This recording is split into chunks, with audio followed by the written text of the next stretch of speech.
Hey,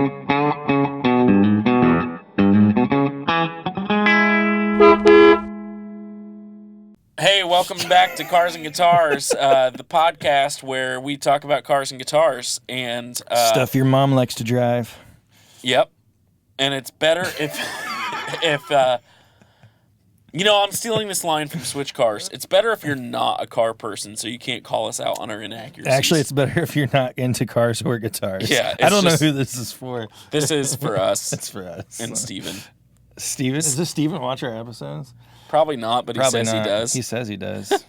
He also says he texts me back. Steven, text me. Text me the timestamp of the YouTube video to know that I am calling you out for not texting me. Oh my gosh, that's amazing. That's never going to happen. It's not going to happen. It's all right, though. We still love you. All right, hey. Gnome hat. Today's big day. We are filming this on the day after Election Day. I know this will come out a week after that, but... Yep. So, day after Election Day. Maybe by the time that this comes out, the world will have burned, but probably not because the world is probably going to self-correct and correct course here. Yeah. Election season's so weird. It's hard, and it really doesn't matter who it is. As a business owner, election season is so weird. Well, I've noticed this from a band perspective, too. Anytime we get into this cycle... and like I said, it doesn't matter who the political opponents are. People just seem to not have fun. And so, like, they're not coming out to shows. They're not buying guitars. They're not... Nobody's doing anything. I mean, Taylor Swift was. I mean, she sold out the Lucas Oil Stadium. 70,000 people this week. Literally nobody cares. Literally everybody cares. She's... Wow. Listen, I'm not a Swiftie. I'm a Swiftie. Fan. I went to the 1989 World Tour. It was one of the best shows I've ever been to. Did you really? I did. I was on the 13th row. I actually sat next to Taylor's mom for a hot minute. And it was awesome. It was so good. It was a flawless show. Like, perfectly executed. It was beautiful production. Vocals, harmonies, they were all, just on point. It was great. Well, yeah, they were pre-recorded. Of course they were on point. No, they were not pre-recorded.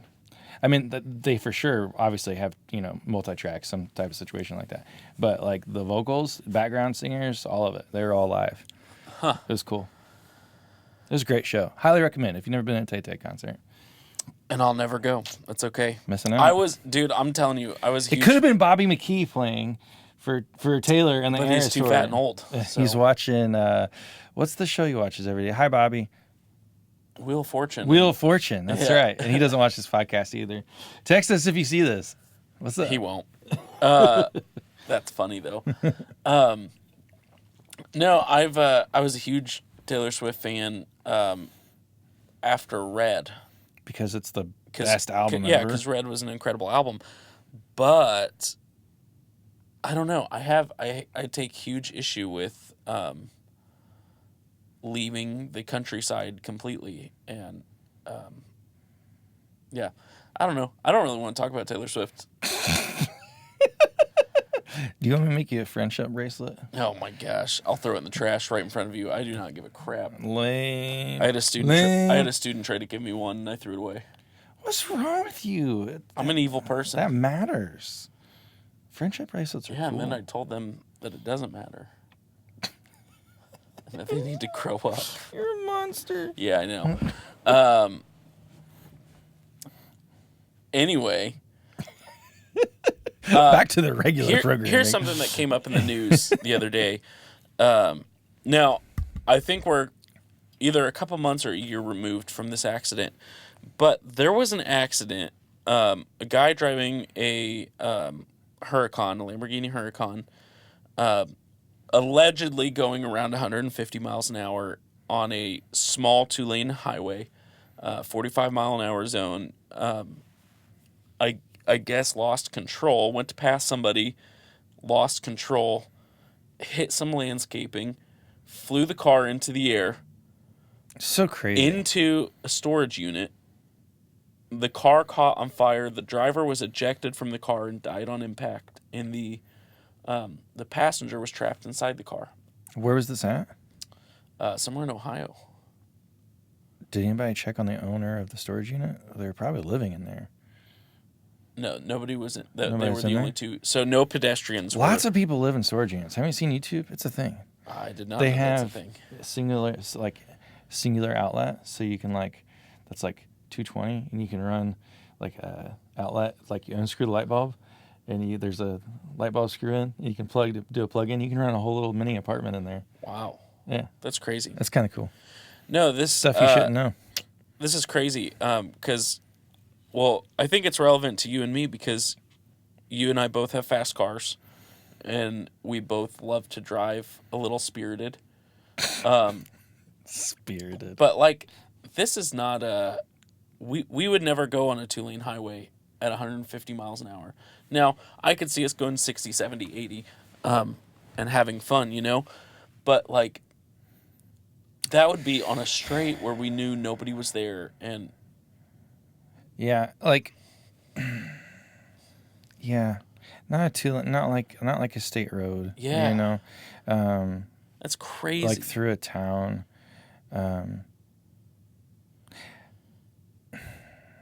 Not populated, yeah. Like the fastest I've ever been, I'm gonna out myself here. The fastest I've personally ever been was 147. Around the CBR? No, I was in a car. Oh. I was in a car. What car? Can I guess? Yeah, go for it. Was it a state trooper Charger? No. Because I know for a fact that they top out at 152. Yeah. Yeah, I'm sure they do.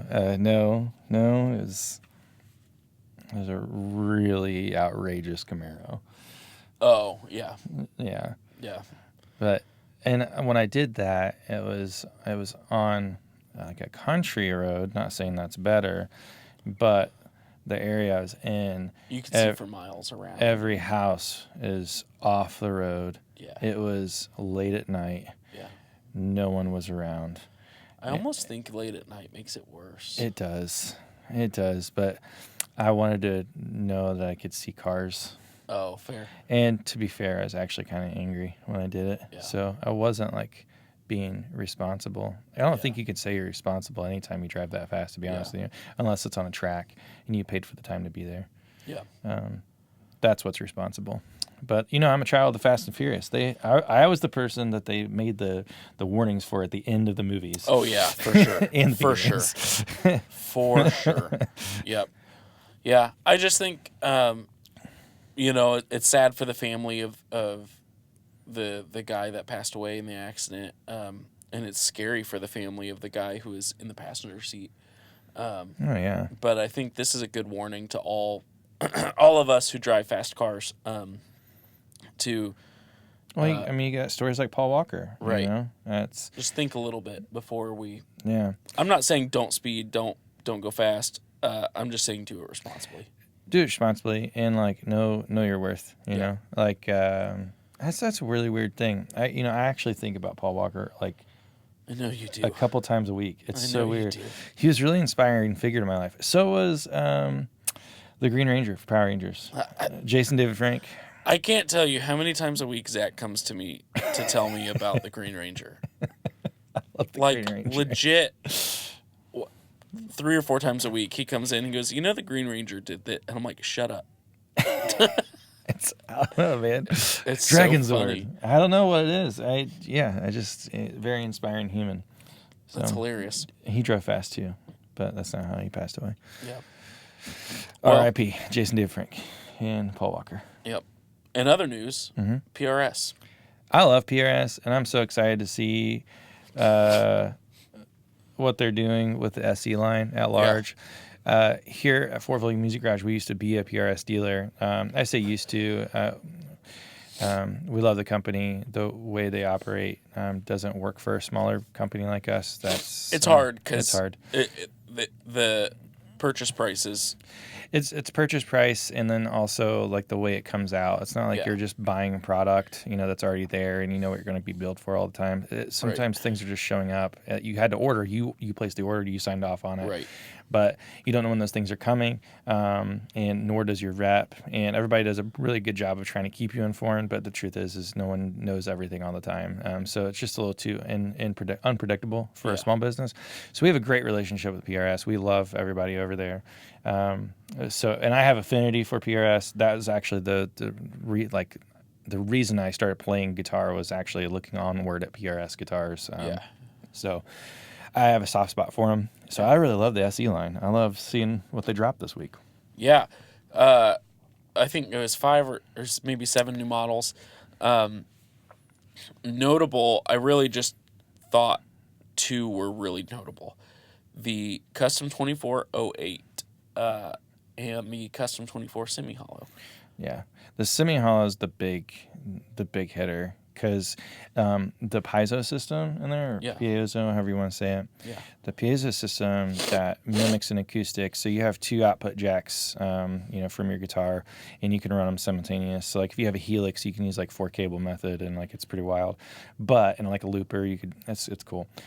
But the piezo system is from, I believe, LR Bags. I could be wrong about that. I don't believe I am, but it is actually updated beyond the one that's in the core models currently that you can buy at Sweetwater. Interesting. So there's a lot of people that are doing reviews about this piezo system and the SE Custom 24 Semi-Hollow going, wow, I really want to put this in my core. Yeah. Because this one sounds better. Yeah. Which is pretty sick. I mean, that's a feat in itself, you know. It's cool. And honestly, I'm not a PRS guy. I'm not a fan. But they just look good.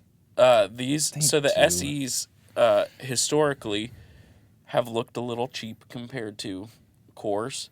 When I look, if you go to PRS's website right now and click on the new SE series, and they've got this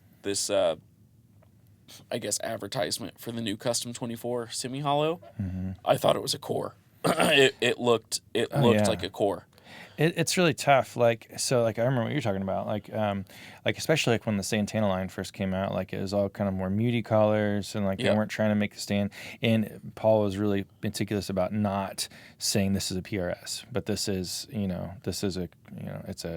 it's a PRS. It's different from a Paul Reed Smith. Yeah. He's super adamant about that. And then over time, they've made this big shift, and it's been to the betterment of guitar players. Yeah. Because now like the SEs, when we were a dealer, when they came out with the new Zach Myers with Myers Blue, they had transitioned all of their like Custom 24, Custom 22 over to a beveled top. Yeah. That's actually more comfortable than the S2.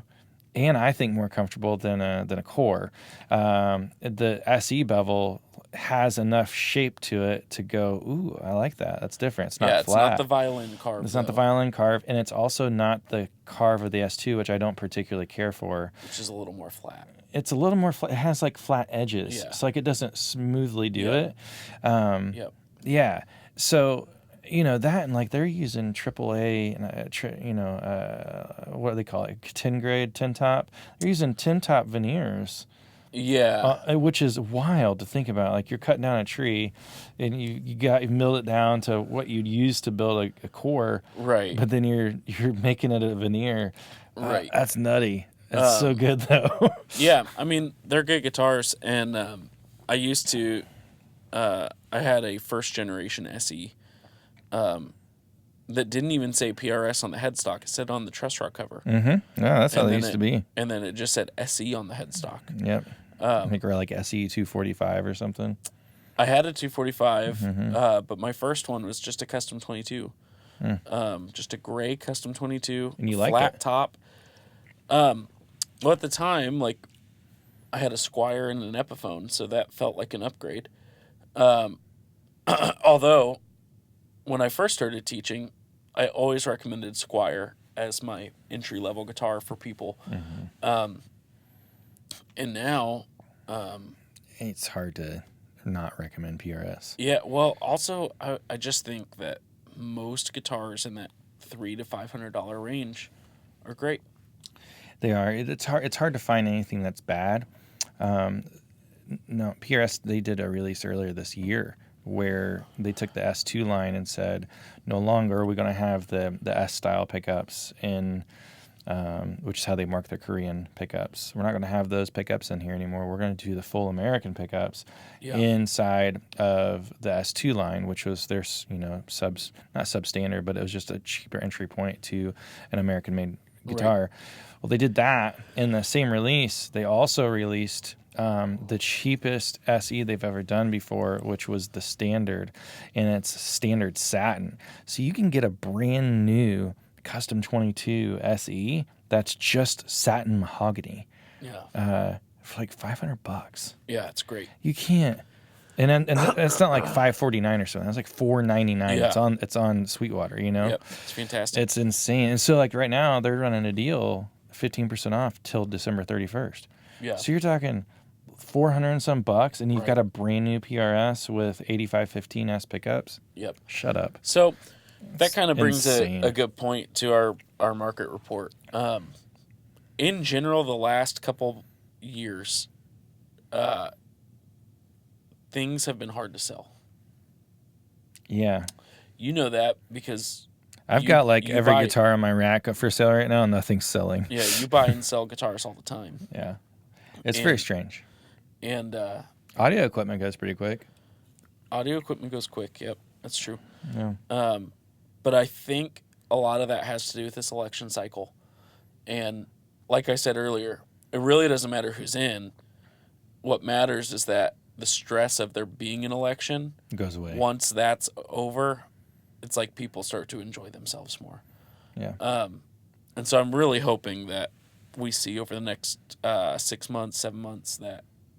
Yeah, a level out, right? Yeah. Like, you're not just level out, but like an uptick.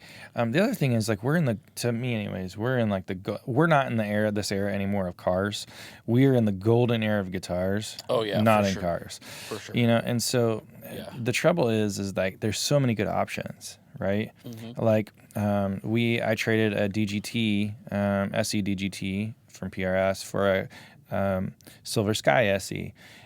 Just this week, and I have a core model Silver Sky that I traded my Gibson 335 for, and I love the Silver Sky core model, and the SE is right up there with it.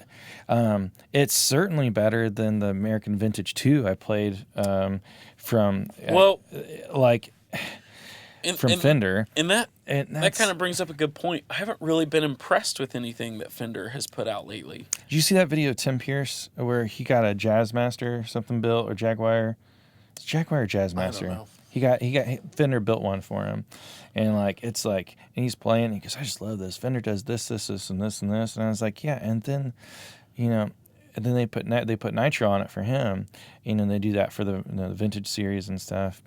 But it's like kind of. It's a poly bass. It's like, bro, you've been making the greatest guitars. Like, all the Silver Sky is a Strat. Yeah. And if they would have innovated on the Strat a little bit, they would have their own version of that. If they would have played ball with John Mayer. I don't even know if that's true. I think they did innovate on the Strat, and that was a problem. I think if they would have left it alone. They would have left it alone. Yeah. Yeah, no, you're 100% right there, I guess. I think they could have gone like what if Leo built the Strat today? Yeah. Which is what John Mayer did when he worked with PRS. I don't like all the stuff that they like. I don't like the push-pull pots on a Strat. I think that's dumb.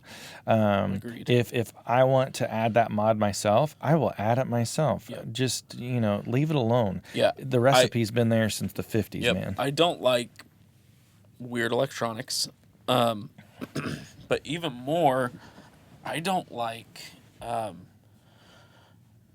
guess I just don't like the modern touches, right? The cutaway on the neck pocket, the push pull noiseless. I don't like the noiseless. 22 frets, plastic nut. I don't like all this stuff. So I don't like locking tuners. And I guess you string it right, you don't need it. If the nut's cut right, you don't need it. Right, exactly. No, it's just. And so I've been thinking about this a lot lately, and I guess a good example is I just built a Strat for our friend Steven. Which is great, by the way. And it's the most, like... I really like that Strat. Well... It's great. It's just normal. It's a very normal guitar. It's a thin nitro finish on a lightweight body. Yep. With a 21 fret neck, with tall frets, and a bone nut, and vintage style tuners, and a vintage style trim, and vintage style wiring. And... yeah. It just sounds good. You know, I think that's what I like about the Les Paul, is it specials? Yeah. Is it a special? Like that? Yeah, like that. Yeah. Yeah. I like the TV yellow Les Paul special. And it doesn't matter. That one used to be TV yellow. It doesn't matter what year it is. Every time I go to Gibson Garage, I want to play. I don't care about all the other ones. I just want a good Les Paul special. Yeah. Like TV yellow, old, like just normal, nothing going on. And I think that also speaks to something as well. Like as we play mostly in the worship scene, so like we have a lot of effects, right. And so like I think I don't know, maybe it's because we have so many effects that we want simple guitars. Yeah. Versus like shredder guys want like active pickups and like kill switches and whatever else. That could be. I don't know. It might be something to it. Like, I don't know. I've got a gig this weekend that I'm literally just going to be tuner, an overdrive, a delay, and that's it. Amp. What is that? What gig? Alyssa. Oh, Alyssa. And then also... Where are you guys playing it? Anderson is doing like a Heritage Days. Oh, what day? Saturday. We're playing in the morning. That's cool. And then in the evening, I'm going to play with Erica's band. Oh, that's right. That's cool. Yep. Which is that patch down there on the... It's playing right now. Is that slapback? I used your patch yesterday. Yeah, that's... Quad Cortex, man. Sounds great. Yep. I've got it set up with a Morning Glory, a Nobles, and then a boost, and then a chorus, envelope filter, a slapback delay, a regular eighth note delay, and then a reverb. Sick. It sounds great. Sounds great. The amp model is a 2-rock. 2 rocks. Yeah. 2 rocks and Dr. Z's, man. Oh, I know. I just want some of that. Just want some of that. Yep. Car news. News? Not news, but like cars. So there's a car that you and I have both owned. Different versions of, but we both owned one. Mm-hmm.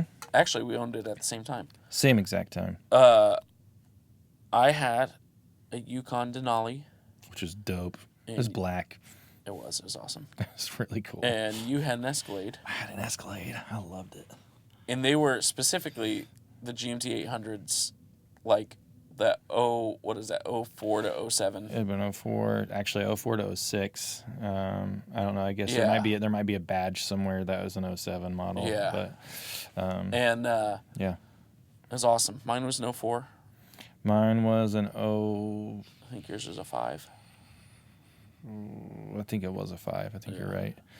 Yeah, mine was the pearl. It was the pearl white. Yeah, Trico Diamond Pearl White, which is what I drive now. My Cadillac. It is what you drive now. Yeah. I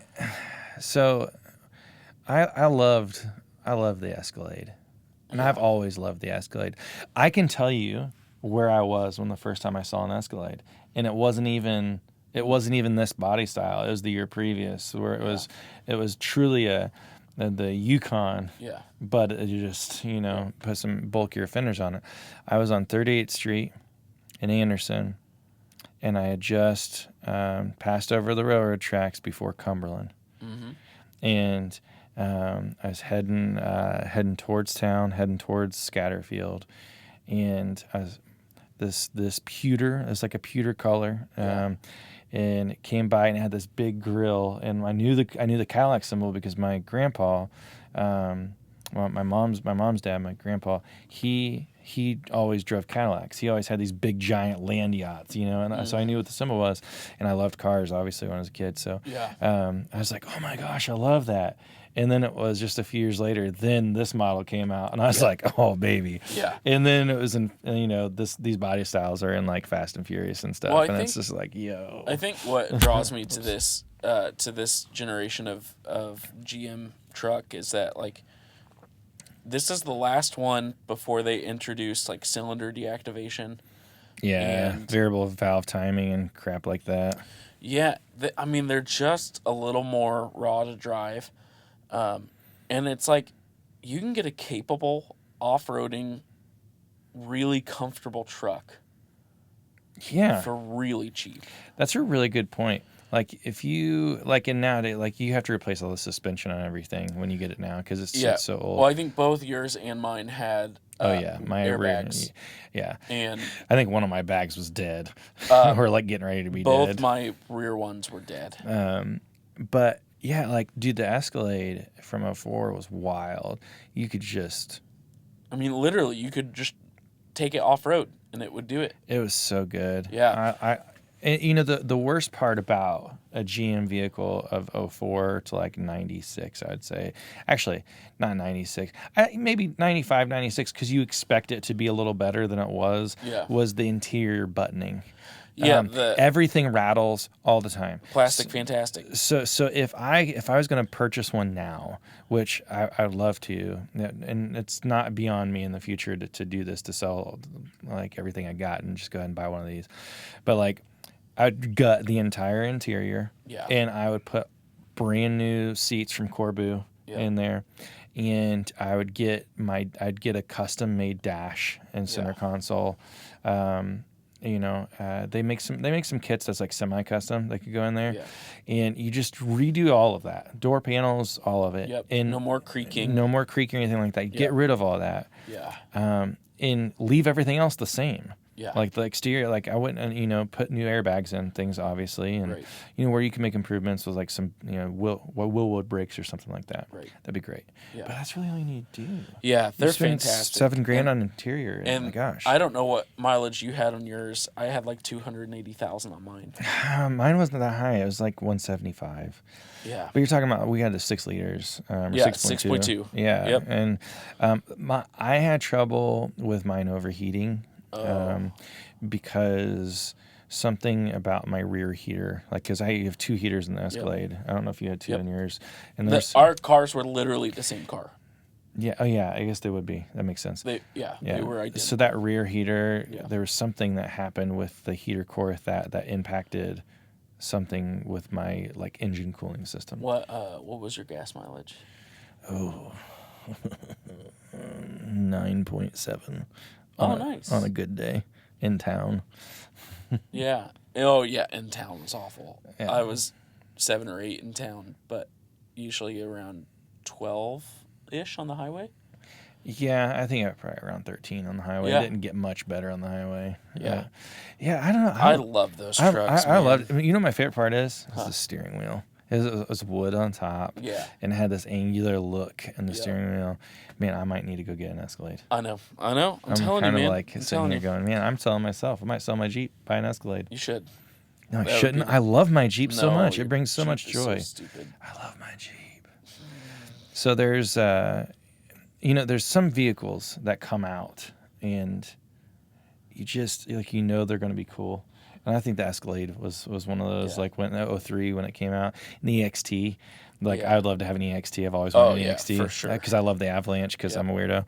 I'm with you though. But there's a new truck. I don't think you've seen this. And this is I texted him this morning. I said, Jake, I got something I want to talk to you about. There's a truck.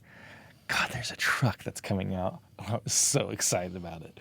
I'm so excited about it because my dad texted me about it last night. Your dad. My dad texted me about a truck last night. It's not that new Kia truck. No, my dad wouldn't drive anything that wasn't made in America. Made in America, or at least it says it's made in America. Your dad texted My dad texted me. What's up, Pop? So it's a 2500 or 3500. Yep, something like that. I should pull it up. I'm gonna pull it up. Okay. I'm gonna pull my dad's text up, so you don't have to. Yeah, I don't know. I mean, it's got to be a GM product. Well, knowing your dad. Your dad still drives a High Country, right? 2500. He does. Dad drives a High Country. I'm gonna edit this photo real quick so I can get you the real. You don't have any guesses, really. I mean, Like nothing true. Is it a new truck? It's a new truck. I don't know. You don't know? No ideas? What? What is it? Show me. John Deere. John Deere green, baby. You think I'm excited about things. Oh my gosh, dude. I know you're not excited about this, but look at that Deere, babe. Look at that thing go. It's like an F-150 should have looked, and then John Deere said, hold my beer. That's like... And I'm going to make it better. Probably the only truck I've ever seen uglier than your truck now.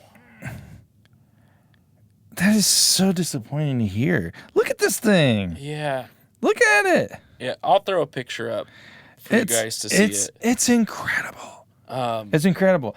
Listen. So years ago, I watched a guy, and he has a shop. He has a shop in Iowa, and he takes 3/4 ton Chevys and Fords, and engine swaps them with modern John Deere motors. Cool. Which is, so in a Deere runs a certain way. Listen, I grew up on a farm, corn and soybean. I've been in John Deere tractors my whole life. The stuff our family farm owns, we've owned since the 70s and 60s and 50s, and all of it looks like it rolled off the showroom. My grandpa and dad and uncle, they've always just taken care of all the stuff really well. Yeah. So I have an affinity for the green and the yellow. And No, I do. So like when I hear a Deere, and I just can't imagine, it reminds me of when Caterpillar came out with their dump truck, like their street dump truck. Yeah.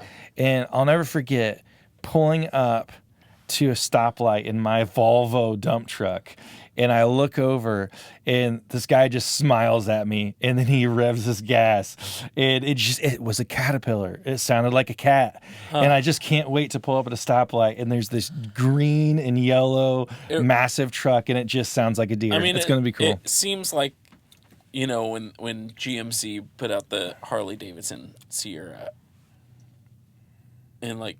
Yeah, but it's still Sierra, just like the... Like Ben bought an AT4, our buddy Ben, bought an AT4, and we thought... Hi, Ben. No, he's not watching this. He's also not watching this. He doesn't care about cars or guitars at all. It's just funny, since he owns a Southern Jumbo. Yeah, well, yeah, since he has a very nice car and very nice guitars. Yeah. He bought the AT4, and I was like, oh, yeah, it's the biggest... truck they make. And then I was like, oh wait, no it's not. And he goes, what do you mean no it's not? And I was like, well, there's the Harley Davidson. And that thing's insane. Oh yeah. But it's awesome. Still just a 2500, right? The Harley Davidson? Yeah. I don't know. Maybe a 1500. I'm actually not even sure if it is a 3/4 ton. I actually met a guy the other day at Starbucks that had one. My neighbor, looked at it. He's like 4 houses down, has one. I have the weirdest eclectic cars on my street. That is weird. I've been on your street. I've got the Harley Davidson, the new one, the Sierra, a Cybertruck. I didn't see a Cybertruck ever there. Oh yeah, it's black. Actually, no, he just tore the wrap off, so now it's just like he should. Yeah. It needs to be what it is. It's amazing. A C3 Corvette. Oh, that's cool. A C8 Corvette. That's cool. A Tesla Model S Plaid. Not the same guy with the Cybertruck. Got it. And then a bunch of generic cars like mine. Well, isn't that weird? Well, and keep in mind, I live in this like itty bitty rural community. Yeah, that's the thing. It's making up for the homes because on your street there's no house. Like your house has the most curb appeal on your street. Yeah. Well, there's one house up the hill. If you go past the park and up the hill, it's about a 1/4 mile down. Is that Bill and Gloria's house? It's not there the other direction. Got it. But it is, I don't know who it is. It is gorgeous. Somebody built a mansion. They bought 8 lots. Well, get on it. Figure out who it is, man. I know. What's wrong with you? I really do want to figure it out. But knowing my town, that 6,000 square foot, beautiful brick Victorian home, they probably paid $200,000 for. You know what? Me and Krista watch a show called Hometowns. If you've not watched it, you should watch it. That's what hometowns are for. That's what Hometowns are for. That's right. Hometowns. It's a flip show. Yeah. Have you seen it? No. Oh man, you gotta watch it. It's based on it's this couple. It's about our age, somewhere in the mix, and it was Ben and Aaron Napier, and she was a wedding card designer, like calligraphist, like hand and painter, right? Yeah. She had a little shop. Her husband Ben is a furniture manufacturer. He makes cutting boards and countertops, and he has a wood shop, and like that's what he does. Well, they bought a Victorian home in their town. Their town used to be really vibrant and wonderful. It's in Laurel, Mississippi. Well, they decided that they would buy an old home. Well, you can buy a massive house there for like $50,000. Yeah. I mean, like nuts square footage if you want to love it and invest into it. Yeah. And so they documented this on their blog, and HGTV picked them up. They're like, "Hey, would you guys want to film a pilot for an episode?" And they're like, "Well, yeah, I guess we can, you know." And so they had just kind of gone on this mission over time to like reclaim part of their town because they both grew up there. They wanted to see it, kind of like Anderson's doing a little bit, you know. And so before you knew it, they had a TV show, and then their other friends that owned other shops, they all started coming together and working together to like buy other buildings in town and make cool stuff. Cool. Anyways, so all I have to say, every episode is like, hey, yeah, we're moving over here from like, wherever, North Carolina, and they're like, our all-in budget's $140,000, and they're real people that are like, I'm a school teacher here, and I'm here, and they're looking at these houses, and they're like 60, 50 grand, some are 110, and so they have like all this different, these different budgets, but it's like not like, hey, I trained butterflies and my budget's 4.1 million. That's right. It's actual people. Well, that's cool. And it's super cool. And so we started watching this show, and sorry. So like it's been really fun to watch, and like they're really intentional in detail. But yeah, Laurel, Mississippi. I'm telling you what, man. Like if I get a chance to own a home in Laurel, Mississippi, like that's the dream. The town is so cool. It looks like someplace we would want to all the staff here. Sweet. It looks like a place we'd all want to live. It's so cool and quaint. Cool. But anyways, That's just random fact for the day, I guess. Yeah. That John Deere made a truck. So excited. What's the engine? What's the powertrain? Well, I don't know. It's something with a deer, obviously. No. Yeah. They're not going to stick a tractor engine in a truck. That's what that one guy does in Iowa. The tractor engines, it's the transmissions that make it, the gearing and the power the way it is. You're talking about that truck's going to have every bit of 700 horse. All right. Cool. Yeah, I'm excited. Deets to follow next week. Maybe we'll just do a follow. We'll follow along. I will. Yeah. He won't. He'll just indulge me. That's fine. Care. So get out in the world. Try some new PRS guitars, I guess. Try out the Paizo system. Maybe comment below. Let us know if you got one. I don't know. Yeah. I'm not getting one. I don't like the idea of a Paizo system because I play Gibson guitars like a proper American. America. All right, y'all. That was our best podcast ever. Probably. Go like, subscribe, follow, ring the bell. Do all the things. All the things. All the time. We need a good sign off. Because we used to we should do Anderson's.